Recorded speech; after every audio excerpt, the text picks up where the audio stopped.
আজকালকের ছেলেমেয়েরা প্রকৃত ভালোবাসার মানুষ খুঁজে না, কারণ কি জানেন?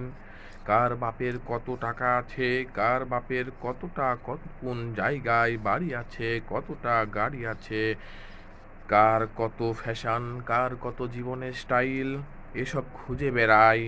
প্রকৃত ভালোবাসার মানুষ খুঁজে প্রেম ভালোবাসা করে না। তাই এই যুগের ছেলেমেয়েরা এতটাই বেশি ঠকে যায়, যা পরে কাউকে বলে শেষ করতে পারে না।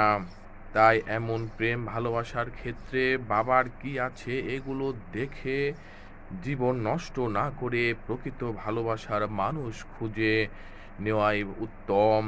যে ভালোবাসার মূল্য দিয়ে ওই ভালোবাসার মানুষকে টিকে টিকে সারা জীবন সুখে দুঃখে সর্বসময় পাশে পাশে রাখবে, তাকে ভালোবেসে জীবন সঙ্গিনী করাই উত্তম।